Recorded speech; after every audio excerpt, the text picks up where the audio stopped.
Hi everyone, my name is Ravindra Kumar. Education जोश channel में आपका हार्दिक स्वागत है। तो जैसे कि आप जानते हैं कि हमने आपको बताया था कि हम एक नया सब्जेक्ट लेकर आए हैं जिसमें हम आपको संविधान पढ़ाएंगे। और आज ये हमारी संविधान की पहली क्लास है, यानी कि हमारा पहला लेक्चर है।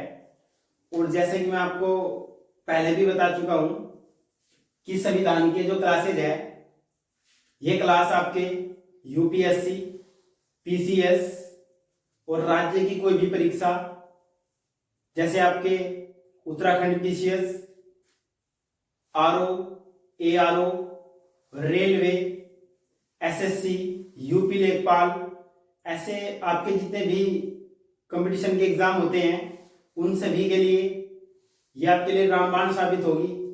और मैं आशा करता हूं कि आप इस हमारे सब्जेक्ट को बड़े ध्यान से सुने, क्योंकि हम आपको इस सब्जेक्ट को बड़े अच्छे से समझाएंगे और कभी आपका कोई सवाल संविधान का गलत नहीं होगा। तो आइए स्टार्ट करते हैं। संविधान की हमारी आज पहली क्लास है और पहली क्लास को स्टार्ट करते हैं। आइए, तो आज हम पढ़ रहे हैं संविधान।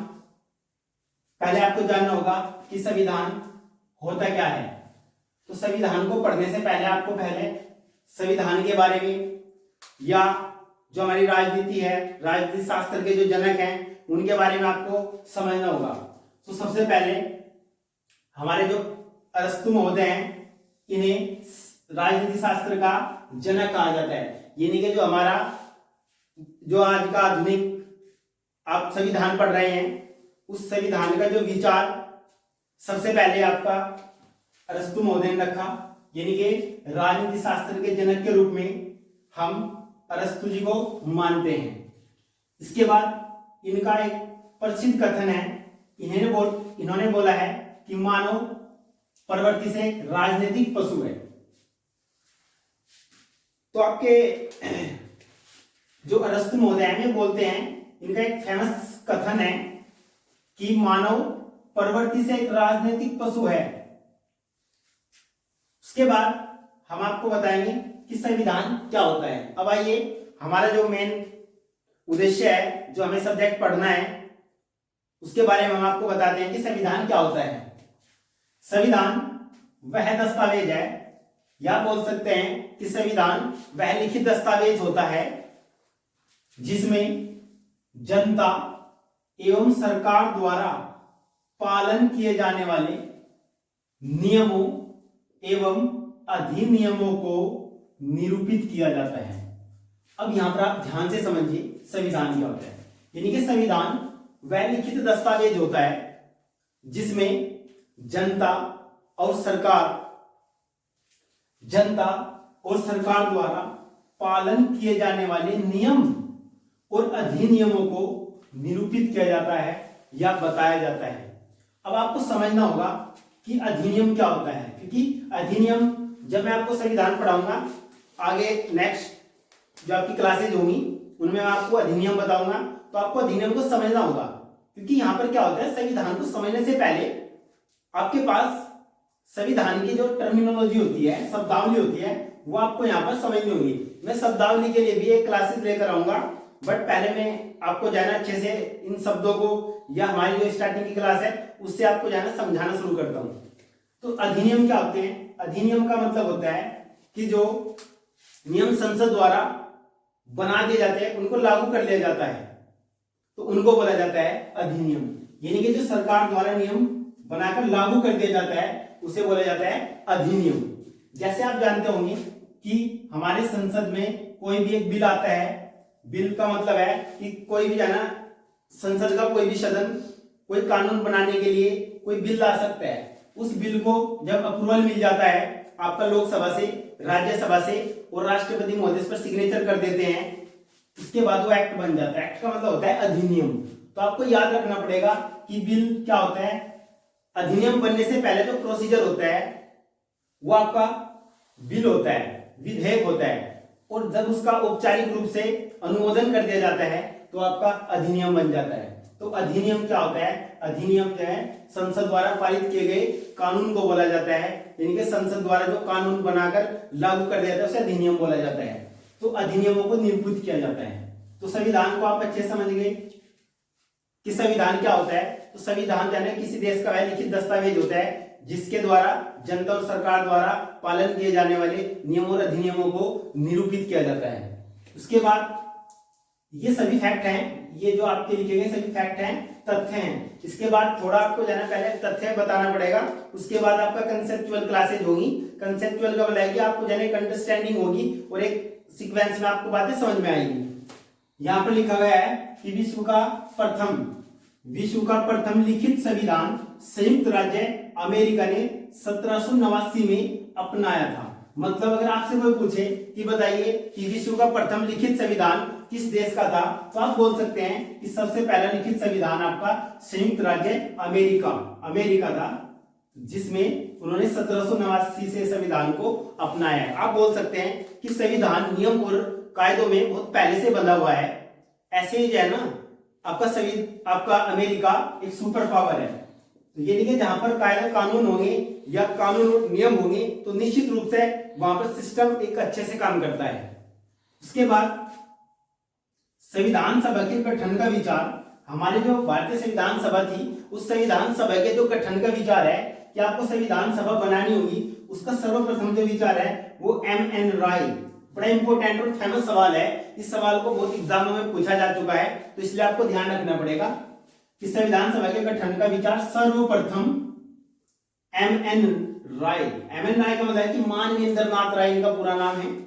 तो M.N. राय ने 1934 में रखा, बड़ा फेमस है। यहाँ से 3 सवाल बन सकते हैं कि संविधान सभा के गठन का विचार सर्वप्रथम किस वर्ष रखा गया, तो आप बता सकते 1934। या आपसे पूछा जा सकता है कि संविधान सभा के गठन का विचार सर्वप्रथम किसने रखा, तो आप बोल सकते हैं कि माननीय इंद्रनाथ राय, यानी कि शॉर्ट में बोला जाता है M.N. राय। इसके बाद 1946 में कैबिनेट मिशन ने भारतीय संविधान के निर्माण हेतु संविधान सभा के गठन की सिफारिश की थी। यानी कि 1946 में आपका कैबिनेट मिशन आया था। उस कैबिनेट मिशन ने संविधान के निर्माण हेतु संविधान सभा का गठन का सिफारिश की थी। यानी कि बोला था कि आपको संविधान सभा बनानी होगी संविधान के निर्माण के लिए। ये बात 1940 में आपके कैबिनेट मिशन ने बताई थी। उसके बाद संविधान सभा की कुल सदस्य संख्या 389, यानी कि संविधान सभा में जो कुल सदस्य थे वो 389 निर्धारित किए गए थे। बट यहाँ पर क्या था, जिनमें 296 सदस्य ब्रिटिश भारत का मतलब होता है कि जहां पर वे राज्य या वे क्षेत्र जहां पर अंग्रेजों का प्रत्यक्ष शासन होता था, जहां पर अंग्रेज डायरेक्टली प्रशासन कर रहे थे, तो वहां पर बोला जाता है कि वे आपके ब्रिटिश भारत हुआ। वो क्षेत्र आपका ब्रिटिश भारत कहलाता। और 93 देशी रियासतें, 93 देशी रियासतें का मतलब है कि हमारे यहाँ पहले क्या था, जैसे अब हमारे यहाँ प्रधानमंत्री होते हैं, मुख्यमंत्री होते हैं, अदर हर स्टेट में मुख्यमंत्री होते हैं, तो मुख्यमंत्री शासन और प्रशासन को आपका देखते हैं। पहले क्या होता था, पहले आपके राजा महाराजा होते थे और उनमें जो है ना 93 देशी रियासतें थी। आपने सुना भी होगा कि भारत एक राज्यों का संघ है। राज्यों का मतलब है कि भारत जो है ना वो सारे राज्यों से मिलकर बना हुआ है। लेकिन इससे पहले क्या था कि हमारे यहाँ पर जो है ना रियासतें थी, देशी रियासतें, मतलब राजाओं का शासन था। मतलब हर एक क्षेत्र में एक राजा पर्टिकुलर शासन करता था, तो वहां पर उन्हें देशी रियासतें बोला जाता था। लेकिन आप जानते हैं कि देशी रियासतों को जोड़ने का काम भारत में एकमात्र व्यक्ति जिनका नाम सरदार वल्लभ भाई पटेल बोला जाता है, उन्हें इसी वजह से लौह पुरुष माना जाता है। उन्होंने भारत को जो है ना एक अखंड भारत या भारत को जोड़ने के लिए अथक प्रयास किया, उनका प्रयास सफल भी हुआ। तो यहाँ पर जो हमारे देशी रियासतें थी वहां से 93 मेंबर थे और जो आपके 296 थे ब्रिटिश भारत से, जहां पर जिन क्षेत्रों में अंग्रेजों का शासन था या अंग्रेज शासन करते थे। इसके बाद संविधान सभा में कुल 15 महिला सदस्यों ने भाग लिया। ये क्वेश्चन आपका बड़ा फेमस है और आपको हमें बताना है कि 15 सदस्य में जो 15 महिला सदस्य थी उनमें कौन कौन थी, आपको याद करना पड़ेगा या आपको ढूंढना पड़ेगा कि मैं कौन थी। वैसे मैं आपको बताऊंगा 15 महिलाएं, तो ये फेमस महिलाएं हैं, या कोई मुख्यमंत्री बनी या कोई पहली सांसद बनी, तो ऐसे आपको देखना होगी कौन महिलाएं थी जो संविधान सभा में सदस्य बनी। इसके बाद 24 जनवरी 1950 को संयुक्त प्रांत का नाम बदलकर उत्तर प्रदेश रखा गया। ये इतने फेमस या इतने इंपॉर्टेंट तथ्य हैं कि आपको एग्जाम में डायरेक्टली मिलते हैं, डायरेक्टली आपको एग्जाम में मिलते हैं। और मैं इस बात का आपसे वादा करता हूं कि आप यूपीएससी की एग्जाम दीजिएगा, पीसीएस का एग्जाम दीजिएगा, आरओ, रेलवे, एनटीपीसी रेलवे, आपका ग्रुप डी, कोई भी एग्जाम दीजिएगा, ये सवाल आपको निश्चित रूप से दिखाई देंगे। इसके बाद 24 जनवरी 1950 को संयुक्त प्रांत, यानी कि आपके उत्तर प्रदेश को पहले संयुक्त प्रांत बोला जाता था 24 जनवरी 1950 से पहले, लेकिन 24 जनवरी 1950 को संयुक्त प्रांत से नाम बदलकर उत्तर प्रदेश रख दिया गया। और इसी वजह से आप जानते होंगे कि 24 जनवरी को उत्तर प्रदेश दिवस मनाया जाता है। तो ऐसे आपको फैक्ट अच्छे से समझने होंगे। इसके बाद हमारा जो मूल संविधान बना, मूल संविधान में क्या था, 22 भाग थे, 8 अनुसूचियां थी और 395 अनुच्छेद थे। ये भी फेमस सवाल है और यहां से भी सवाल आपके पूछे जाते हैं, बड़ा इंपॉर्टेंट है। लेकिन अगर हम बात करें वर्तमान समय की, ये आपके मूल संविधान में आपको पूछा जाता है। ये बात आपको बड़े ध्यान से समझनी है कि एग्जाम में जो क्वेश्चन दिया जाता है उस क्वेश्चन को आपको ध्यान से समझना होगा, क्योंकि उसमें लिखा जाता है मूल, और आप जल्दीबाजी में क्या करते हैं, वर्तमान के संदर्भ में अपना आंसर देकर आ जाते हैं और फिर आपका आंसर गलत हो जाता है। तो आपको समझना होगा कि मूल संविधान की बात चल रही है कि यह वर्तमान प्रेजेंट या प्रेजेंट समय आपसे पूछा जा रहा है। तो मूल संविधान में आपके 22 भाग, 8 अनुसूचियां और 395 अनुच्छेद थे। लेकिन वर्तमान समय में आपके 25 भाग हैं और 12 अनुसूचियां हैं और 465 से भी ज्यादा। ये डाटा आपको हर बार अपडेट करना होगा क्योंकि ये बदलते रहते हैं। 465 प्लस अनुच्छेद आपके पास अभी वर्तमान समय में है, इससे ज्यादा ही होंगे। तो आपको ये बात समझनी होगी कि मूल संविधान में 22 भाग, अनुसूचियां 8 और 395 अनुच्छेद मूल संविधान में थे। वर्तमान समय में 25 भाग, 12 अनुसूचियां और अनुच्छेद 465 ये वर्तमान समय में है। यदि आप हमारी इन क्लासेस को बड़े अच्छे से करोगे तो मैं वादा करता हूं कि आपसे बेहतर संविधान कोई नहीं जानता होगा। इसके बाद संविधान को बनाने में लगा समय। तो संविधान को बनाने में कितना समय लगा, यहां पर लिखा गया है 2 वर्ष 11 माह और 18 दिन। लगभग आपके 3 वर्ष में संविधान बनकर तैयार हुआ।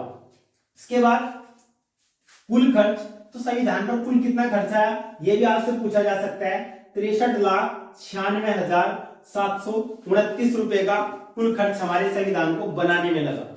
इसके बाद भारत का संविधान विश्व का सबसे बड़ा और लिखित संविधान है। यह सवाल आपसे कभी भी पूछा जा सकता है, किसी भी एग्जाम में पूछा जा सकता है कि भारत का संविधान विश्व का सबसे बड़ा और लिखित संविधान है। लेकिन मैं आपको बता दूं कि भारत का संविधान सबसे बड़ा ही क्यों है, क्योंकि जब संविधान को लिखा गया तो संविधान को लिखने के लिए जो संविधान के शिल्पीकार यानी कि संविधान के जनक बाबा साहेब डॉक्टर भीमराव अंबेडकर जी ने बहुत सारे देश के संविधानों की स्टडी की, अध्ययन किया, और अध्ययन करने के बाद जिस देश के संविधान से हमारे देश के नागरिकों का भला हो सकता है उन बातों को संविधान में ऐड किया, और जो संविधान हमारे देश के जनता के लिए फायदेमंद नहीं हुआ तो उस देश के संविधान को बाबा साहब ने इंक्लूड नहीं किया। तो ऐसे बहुत सारे देशों के संविधान को स्टडी करने के बाद हमारे देश का संविधान काफी बड़ा हो गया था। इस वजह से हमारे देश का सबसे बड़ा और लिखित संविधान है। ये बात आपको जाननी होगी। इसके बाद विश्व का सबसे छोटा संविधान, विश्व का सबसे छोटा संविधान आपका अमेरिका का है। लेकिन मैंने आपको अभी बताया था कि अमेरिका विश्व का एकमात्र ऐसा देश है जो सबसे पहले संविधान को और लिखित संविधान को अपनाने वाला है, जिसने 1789 से संविधान को अपनाया है। तो आज की हमारी इस क्लास में इतना ही। बाकी हम ऐसी आपको डेली क्लासेस कराते रहेंगे संविधान की। आपको हमारे साथ जुड़ना होगा। यदि आप बेसिक से या हमारे साथ स्टार्टिंग से जुड़ते रहोगे तो मैं वादा करता हूं कि संविधान का कोई सवाल, और जरूरी नहीं है कि संविधान आप किसी एग्जाम के लिए पढ़ रहे हो, मेरा मानना है कि भारत के प्रत्येक नागरिक को संविधान को पढ़ना चाहिए, संविधान को समझना चाहिए। क्यों? क्योंकि एक भारतीय नागरिक हो तो भारतीय नागरिक होने के नाते आपका यह भी कर्तव्य है कि आप संविधान को अच्छे से जानो। संविधान को अच्छे से जानोगे तो आप अपने अधिकारों को भी जानोगे। तो आज की इस क्लास में इतना ही, बाकी हम कल आपको मिलते हैं दूसरी वीडियो के साथ। तो पुनः आपको बता दूं कि आपका एजुकेशन जोश चैनल, इस चैनल को सब्सक्राइब कीजिएगा और हमारे वीडियो को शेयर कीजिएगा और कमेंट कीजिएगा, लाइक कीजिएगा। धन्यवाद।